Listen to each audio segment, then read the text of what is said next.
السلام علیکم دوستو، تم کامیاب ہونے کے لیے مختلف ہیلے اور کوششیں کر رہے ہو، لیکن تمہاری ساری محنت اور کوششیں ناکام ہو جاتی ہے۔ تم بے چین ہو کر اپنے آپ کو گھٹ کر رہ جاتے ہو، لیکن سکون نصیب نہیں ہو رہا۔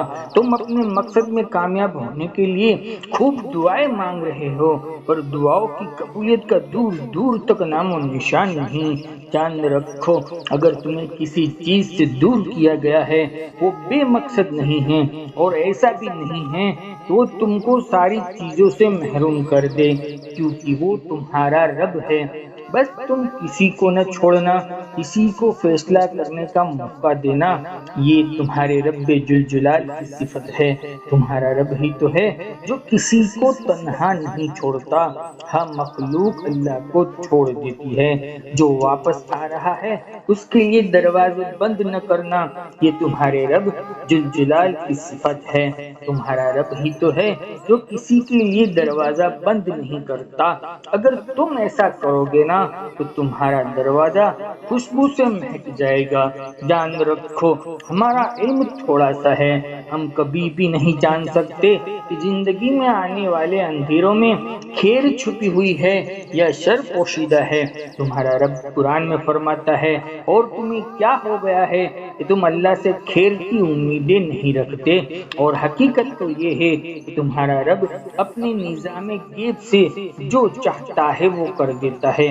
جان لو، تمہارا رب ہر پیدا ہونے والے انسان کی تقدیر کو لوح محفوظ میں لکھ دیا ہے، لیکن وہ لوگ اپنے رب سے امیدیں قائم رکھتے ہیں تو تمہارا رب ان کی امید اور آرزو کو پورا کر دیتا ہے۔ بس تم اپنے خواب اور امیدوں کی اڑان پرندوں کی طرح بلند رکھو، کیونکہ وہ کبھی امید کو نہیں چھوڑتے۔ جو امید کو نہیں چھوڑتے ہیں نا، وہ کل نہیں تو آج سے بہتر بنا سکتے ہیں۔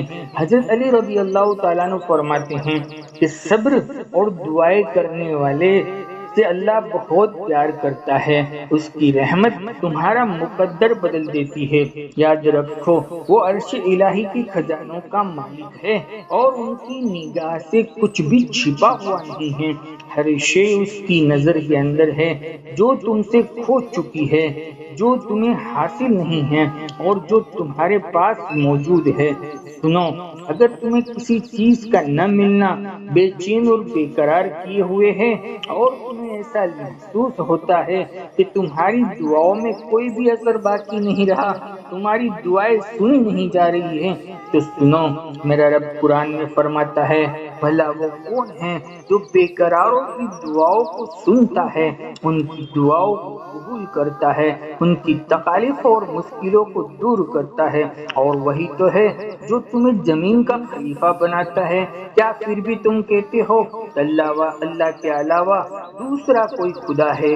نہیں، بلکہ تم بہت کم نصیحتوں کو قبول کرتے ہو۔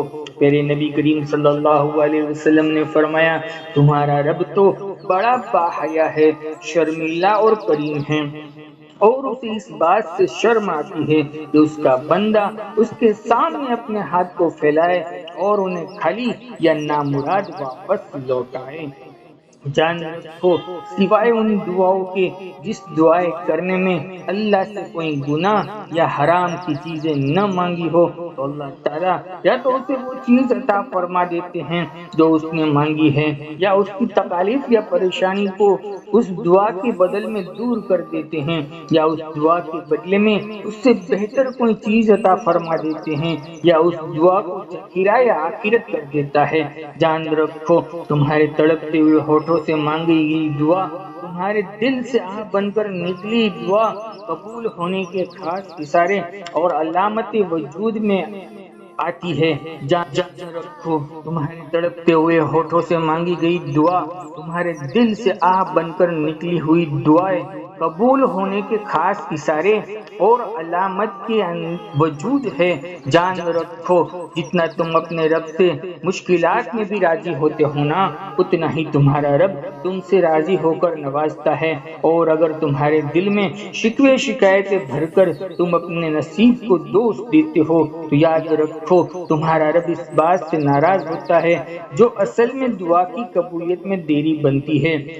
اگر تم اپنے نصیب کو شک کی نگاہوں سے دیکھتے ہو نا تو سمجھو کہ شیطان نے تمہارے اوپر وساوسوں کا جال بن دیا ہے جو تمہیں نا امید بنا کر مایوسیوں کے گہرے اندھیرے میں بہت آسانی کے ساتھ لے جائے گا۔